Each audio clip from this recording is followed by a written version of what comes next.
Hello everyone, welcome to Legal Cluster. My teacher Olonkrita aru apnalokok moi Legal Cluster pohua GK aru current affairs. Aji ami GK eta part moi yat apnalokok class 2 kori dim, apnalokok bujai dim aru hetu part hoise history of Assam. Amar jehetu history eta GK part hoy aru he part tur Ohomor history khono eta part of a history of the syllabus of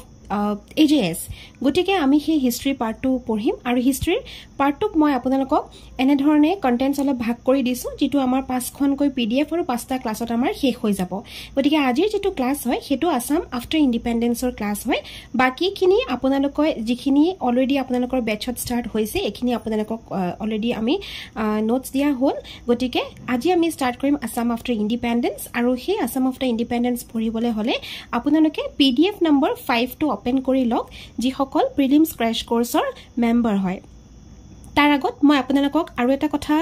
notify কৰিব বিচাৰো যে আমাৰ fresh বেচ start হৈ আছে আৰু হেতু 5th of January 2025 ৰ পৰা হ'ব যি সকল ইচ্ছুক সেই সকলে কন্টাক্ট কৰিব পাৰিব 8486211616 এই নম্বৰটো নোট কৰি ৰাখিব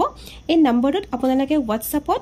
হাই আৰু তাৰ পিছত আপোনালোকে লিখি দিব যে কোনটো গ্ৰেডৰ বাবে আপোনালোকে ক্লাছ লব বিচাৰে বা কোনটো গ্ৰেডৰ বাবে আপোনালোকে প্ৰিপাৰেচন কৰি আছে আৰু গাইডেন্সটো বিচাৰে গ্ৰেড 1 নে 3 হেতু বস্তু লিখি দিব লিখি দিয়াৰ পিছত 24 ঘণ্টাৰ ভিতৰত আপোনালোকক লিগেল ক্লাষ্টাৰৰ ফলৰ পৰা কল কৰা যাব আৰু সেই কলটোত আপোনালোকক প্ৰিলিমছ ক্ৰাশ কোৰ্সৰ বিষয়ে পতা হ'ব আৰু এডমিশনৰ যি কোনো কোৱেৰি আপোনালোকক সেই কলটোতে জনোৱা হ'ব এতিয়া আহক আমি ক্লাসটো স্টাৰ্ট কৰো সো আসাম হিষ্ট্রি আমি পঢ়িবলে হলে যেহেতু মই আগতেকে কৈছো যে আমি ভাগ ভাগ কৰি পঢ়িব লাগে আৰু আজিৰ ভাগটো হৈছে আসাম আফটাৰ ইন্ডিপেন্ডেন্সৰ পিছত মানে 1947 ৰ পিছত কি হল হেখিনি ওপৰতে অলপমান মই আপোনালোকক কোৱেশ্চনছ তৈয়াৰ কৰি মই দিছো হেখিনি আপোনালোকে পঢ়িব আৰু আজি যদি ভিডিওটো আপোনালোকে চাইও থাকে তেতিয়াও বুজিব আৰু শুনি থাকিলেও ইভেন আপোনালোকৰ মনত থাকিব প্ৰথম কোৱেশ্চনটো আমাৰ আছে Assam became a constituent state of India. Ohom India ekhon constituent state kun mane kuntu yearot bonisile. Hetu hoise 1950. ঠিক আছে অকল অসম বুলি নহয় নাগাল্যান্ড ধৰক বাকিখিনি যিখিনি আছে সিকিম নাগাল্যান্ড কোন কেতিয়া বনিছিল হেতু ইম্পৰ্টেন্ট কিন্তু কোৱেশ্চন আহিলে আপোনালোকৰ অসমৰ ওপৰতে আহিব লাগে যেহেতু আমি আসাম হিষ্ট্ৰি পঢ়ি আছো গতিকে অসম কেতিয়া ইণ্ডিয়াৰ এখন কনস্টিটুৱেন্ট ষ্টেট বনিছিল 1950 ঠিক আছে who was the first chief minister of Assam Gopinath Bordoloi এতিয়া আপোনালোকক ইয়াতে এটা বস্তু মই শিকাই থওঁ কেতিয়াবা who was the first prime minister of Assam বুলি আহিব পাৰে কেতিয়াবা আমাৰ চিফ মিনিষ্টাৰ ঠাইত আমাৰ ইয়াত কি দিব প্ৰাইম মিনিষ্টাৰ অফ আসাম তেতিয়া আপোনালোকে আকৌ আমাৰ প্ৰাইম মিনিষ্টাৰ অফ ইণ্ডিয়াৰ কথা নিলিখিব কাৰণ সুধিছে প্ৰাইম মিনিষ্টাৰ অফ আসাম আগতে আমাৰ যি মুখ্যমন্ত্ৰী সেই মুখ্যমন্ত্ৰীৰ যেটো নাম সেই মুখ্যমন্ত্ৰী এই পদটোৰ নামক মুখ্যমন্ত্ৰী নকৈ প্ৰধানমন্ত্ৰী বুলি কৈছিলে মানে প্ৰধানমন্ত্ৰী অসমৰ বুজি পাইছে সো আনসাৰটো সেমই হ'ব গোপীনাথ বৰদলৈ হ'ব কিন্তু কথাটো কি হৈছে মুখ্য নকৈ আগতে প্ৰধান বুলি কৈছিলে সেই কাৰণে কেতিয়াবা যদি কোৱেশ্চন আহে who was the first prime minister of Assam তেতিয়াও কিন্তু আপোনালোকে গোপীনাথ বৰদলৈ লিখিব লাগিব নেক্সট কোৱেশ্চনটো আমি ট্ৰাই কৰো After the demise of the first chief minister of Assam, অসমৰ প্ৰথম চিফ মিনিষ্টাৰ মানে গোপীনাথ বৰদলৈ সাৰৰ যেতিয়া ডিমাইজ হল যেতিয়া তেওঁ ঢুকালে Gopinath Bordoloi in 1950 the second chief minister was so তেতিয়া কোন হল এতিয়া ইয়াত এটা কথা দে 1950 ত অসম গঢ়িছেহে অসম ইণ্ডিয়াৰ এখন কনস্টিটুৱেন্ট ষ্টেট হৈছেহে সেই বছৰতে তেওঁ প্ৰথম চিফ মিনিষ্টাৰ আৰু সেই বছৰতে তেওঁ ঢুকালে বুজি পাইছে ঢুকাৰ পিছত সুধিছে যে সেকেন্ড চিফ মিনিষ্টাৰ কোন হল নামটো হৈছে BBR মেধি গুৱাহাটী ইউনিভাৰ্চিটি কেতিয়া এষ্টাবলিশ হৈছিলে 1948 এই কথাটো মনত ৰাখোতে আৰু এটা মই কথা আপোনালোকক শিকাই থওঁ 1948 আৰু 1948 আৰু 1968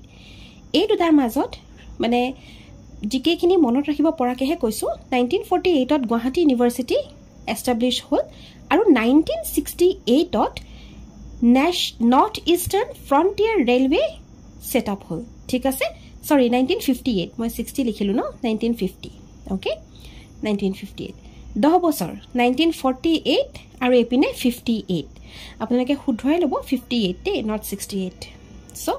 1948 আৰু 1958 1948 ত গুৱাহাটী ইউনিভাৰ্চিটি 1958 ত কি 1958 ত নৰ্থ ইষ্ট ফ্ৰণ্টিয়াৰ ৰেলৱে ঠিক আছে নেক্সট কুৱেশ্যনটো ট্ৰাই কৰোঁ APSC was promulgated in exercise of the power in which year so APSC 1951 ত আহিছে 1950 আমাৰ অসম ঠিক আছে এতিয়া আমি যিখিনি পঢ়িলো সো প্ৰথমটো হৈছে 1950 এই 1950 কি কলো মই যে অসম এখন ইণ্ডিয়াৰ ষ্টেট কনস্টিটুৱেন্ট ষ্টেট হিচাপে হ'ল তাৰ পিছতে Gopinath Bordoloi sir chief minister বা তেওঁ অসমৰ প্ৰথম প্ৰাইম মিনিষ্টাৰ হ'ল তাৰ পিছতে তেওঁ ঢুকুৱাৰ পিছত সেই সেম সনটোত একেটা সনতে তেওঁ ঢুকুৱাৰ পিছত কোন হ'ল next prime minister next chief minister BBR Medhi ঠিক আছে BBR মেধি হৈ গ'ল হেকিনলৈকে আমাৰ এইখিনি এটা বস্তু এইখিনতে ক্লিয়াৰ হ'ল এতিয়া আমি এইখিনি বস্তু পৰা মুভ কৰি সিধা 1948 ত যাওঁ সৰি 1948 ত যাওঁ 1948 ত গুৱাহাটী ইউনিভাৰ্চিটি আহিলে সেটআপ হ'ল আৰু 1958 ত আমাৰ কি হ'ল নৰ্থ ইষ্ট ফ্ৰণ্টিয়াৰ ৰেলৱে আমাৰ সেটআপ হ'ল ঠিক আছে বা এস্টাব্লিশ হ'ল এতিয়া APSC কথালৈ আহোঁ সো 1951 ত 1950 টো অসম কনস্টিটুৱেন্ট ষ্টেট অফ ইণ্ডিয়া হৈছে আৰু 1951 ত APSC প্ৰমলগেট হৈছে ঠিক আছে APSC পাৱাৰত আমাৰ আহি গ'ল দেন আমি চাম এটো অলৰেডি মই আপোনালোকক ক'লোৱে দেন আমি চাম আসাম ল্যাঙ্গুৱেজ বিল সো অসমৰ যিখন ল্যাঙ্গুৱেজ বিল হয় সেই বিলখন কোন সনত পাস হৈছে 1960 ওকে অসম নিজে এখন ইণ্ডিয়াৰ ষ্টেট বনিছে কনস্টিটুৱেন্ট ষ্টেট হেতু হৈছে 1950 আৰু অসমৰ ল্যাঙ্গুৱেজ যিখন বিল হয় যে আমাৰ বিলখন আমাৰ 22টা ল্যাঙ্গুৱেজ আছে আপোনালোকক প্ৰিয়া মেডামে অফ কোৰ্স পঢ়াইছে হেৰিত যেতি আপোনালোকক কনস্টিটিউশন পঢ়াইছে যি সকলক পঢ়াইছে এতিয়ালৈকে তেওঁ 22টা ল্যাঙ্গুৱেজৰ নাম নিশ্চয় লৈছে যে আমাৰ 22টা ল্যাঙ্গুৱেজ আছে হয়নে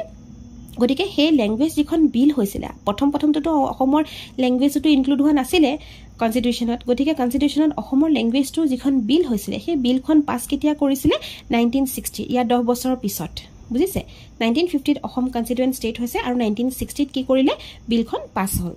এতিয়া আহি গ'ল which state was separated from Assam in 1963 এই প্ৰশ্নটো খুবেই ইম্পৰ্টেন্ট 1963 ত কোনখন ষ্টেট অফ আসাম ষ্টেট অসমৰ পৰা বেলেগ হ'ল হেখন হৈছে নাগালেণ্ড তাৰ লগত মই আপোনালোকক অকনমান নোটস আপোনালোকক দি দিছো এখিনি আপোনালোকে লিখি ৰাখিব বহুত ইম্পৰ্টেন্ট হয় Nagaland is the first state who separated from Assam অসমৰ পৰা সেপাৰেট হোৱা প্ৰথম ষ্টেটখন হৈছে নাগালেণ্ড আৰু হেখন 1963 ত বেলেগ হৈছে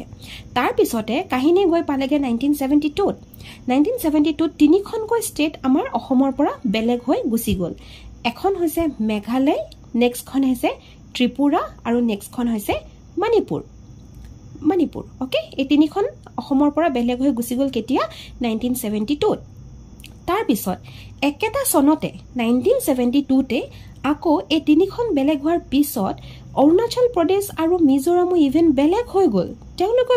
বেলেগকে থাকিব ললে তেওঁলোকে বেলেগ হ'ল কিন্তু তাত এটা মই বস্তু এইখিনতে আপোনালোকক কৈ দিওঁ দেই একদম ক্লিয়াৰ হৈ যাব অৰুণাচল প্ৰদেশ আৰু মিজোৰাম এই দুখন ষ্টেট কি হ'ল ষ্টেট হিচাপে বেলেগ নহল এওঁলোক বেলেগ হ'ল ইউনিয়ন টেৰিটৰি হিচাপে তেওঁলোকে ইউনিয়ন টেৰিটৰি হিচাপে বেলেগ হৈ গুচি গ'ল আৰু তেওঁলোকে ষ্টেটহুড কেতিয়া পালে 1987 ত এইবিলাক সব নাগালেণ্ড মণিপুৰ মেঘালয় ত্ৰিপুৰা সব বিলাক ষ্টেট হিচাপে বেলেগ হৈছে কিন্তু অৰুণাচল আৰু মিজোৰাম ইউনিয়ন টেৰিটৰি হিচাপে বেলেগ হ'ল আৰু তেওঁলোকে ষ্টেটহুডটো গ্ৰহণ কেতিয়া পালে তেতিয়া 1987 ত ঠিক আছে সিকিম আমাক এতিয়া যদি কিছুমানে কোৱেশ্চন খুধে যে কোনখন ষ্টেট লাষ্ট অসমৰ পৰা বেলেগ হৈছে আমাৰ পটককে আহে যে সিকিম কাৰণ সিকিম একদম নতুন ষ্টেট কিন্তু হেখন অসমৰ পৰা বেলেগ হোৱা ষ্টেট নহয় হেখন অসমৰ লগত আগতে লাগি থকা নাছিলে ঠিক আছে আমাৰ অসমৰ পৰা বেলেগ হোৱা ষ্টেটৰ মাজত একদম শেষত 1972 ত এই পাঁচখন ষ্টেট বেলেগ হৈছে যে মেঘালয় ত্ৰিপুৰা মণিপুৰ অৰুণাচল প্ৰদেশ আৰু মিজোৰাম এই কিখন ষ্টেট যিখন লাষ্ট আমাৰ অসমৰ পৰা বেলেগ হৈ গৈছে কিন্তু Sikkim was never separated from Assam অসমৰ পৰা সিকিম কেতিয়াও বেলেগ হোৱা নাই কাৰণ সিকিম আৰু অসম একেলগে লাগি থকা নাছিলে ইট বিকেম আ ষ্টেট এখন নিজে এটা ষ্টেট হৈছে 1975 ত 1975 লৈকে হি ষ্টেটে নাছিলে সো ষ্টেট নিজে মানে ষ্টেটহুড পাইছেহে 1975 ত আৰু নৰ্থ ইষ্ট ৰিজনটো জয়েন কৰিছে কেতিয়া 2002 ত নৰ্থ ইষ্ট ৰিজনটো জয়েন কৰিছে সো কেতিয়া যদি আমাৰ কোৱেশ্চন আহে যে কোনখন ষ্টেটে লাষ্ট আমাৰ মানে শেষত Assam North East region join কৰিছে এখন হৈছে সিকিম ঠিক আছে 2002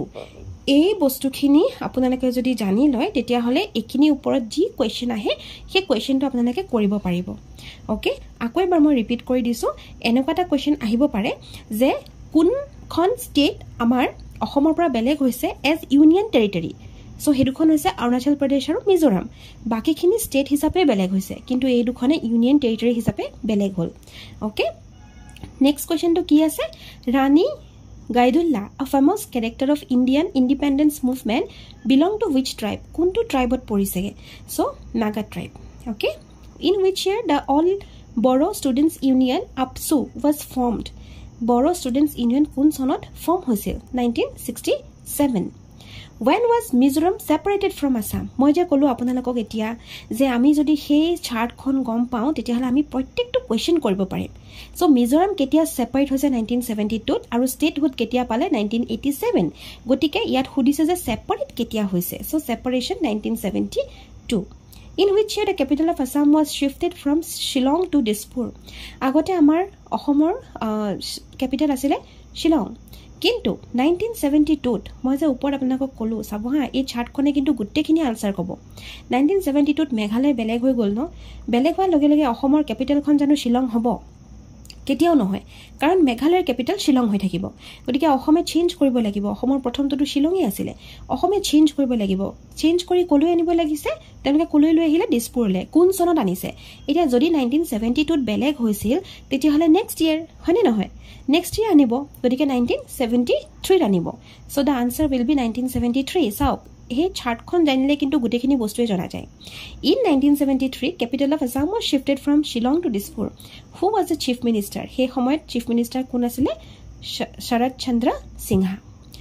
Assam movement ketia start hoise 1979 anti foreign camping were spearheaded by All Assam Students Union ASU which was led by kune led korisil Prafulla Kumar Mohanto. Census